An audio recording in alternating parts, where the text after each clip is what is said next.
بسم اللہ الرحمن الرحیم۔ السلام علیکم ورحمۃ اللہ وبرکاتہ۔ دوستو، یہ ڈان ایڈیٹوریل ہے انگلش ٹرانسلیشن کے ساتھ۔ یہ کسی گروپ کی مدد سے میں آپ کو یہاں پہ پیش کر رہا ہوں۔ یہ اس طرح کی چیزیں FPSC کے ایگزام ہوں یا باقی امتحانات، اس میں کافی ہیلپ فل ہوتی ہیں۔ یہاں پہ اردو کی ٹرانسلیشن بھی ہے اور جو مشکل الفاظ ہیں ان کی معنی بھی گرین کلر میں لکھی ہوئی ہے۔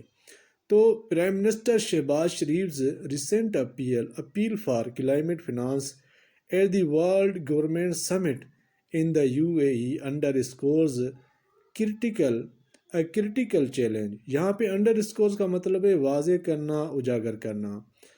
Pakistan faces bridging the enormous کا مطلب ہے بہت بڑا، وسیع، enormous gap between climate funding needs and available resources۔ The unfortunate reality is that Pakistan requires $40 to $50 billion annually for climate adaptation۔ Adaptation کا مطلب ہے مطابقت یا ڈھالنا، and mitigation کمی کرنا، تخفیف، yet receives merely $1.5 to $2 billion from international resources۔ The disparity یعنی عدم توازن، فرق، demands urgent attention particularly given Pakistan's position as one of the world's most climate vulnerable، موسمیاتی طور پر کمزور یا غیر محفوظ nations despite minimal contribution to global emissions۔ The floods of 2022 serve as a haunting یعنی خوفناک، ڈراؤنا ریمائنڈر آف آور vulnerability یعنی کمزوری یا ناپختگی، ہیونگ submerged ڈوب جانا، a third of the country affected 33 million people and caused $30 billion in economic losses with Pakistan projected یعنی تخمینہ لگایا گیا to lose over 6% of its GDP annually to climate-related damages۔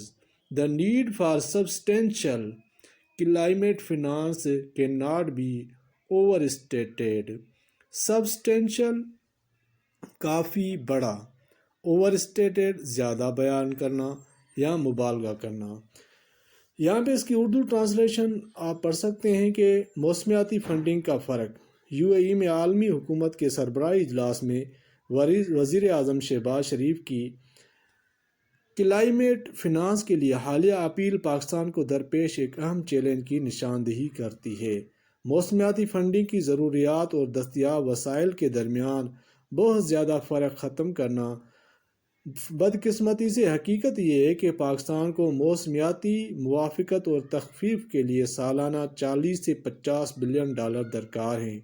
اس کے باوجود اسے بین الاقوامی ذرائع سے محض 1.5 سے لے کے $2 بلین ملتے ہیں۔ یہ تفاوت جو ہے فوری توجہ کا متقاضی ہے، خاص طور پر عالمی اخراج میں کم سے کم شراکت کے باوجود۔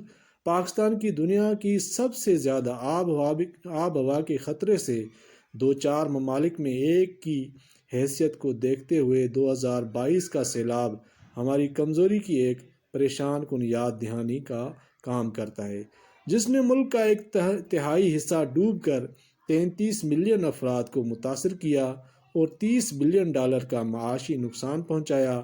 آب ہوا سے متعلق نقصانات کی وجہ سے پاکستان کے سالانہ GDP کے 6% سے زیادہ کے نقصان کا تخمینہ لگانے کے ساتھ خاطر خواہ موسمیاتی مالیات کی ضرورت کو بڑھا چڑھا کر پیش نہیں کیا جا سکتا۔ تو انشاءاللہ آئندہ بھی اس طرح کی چیزیں میں اپلوڈ کرتا رہوں گا۔ اللہ حافظ۔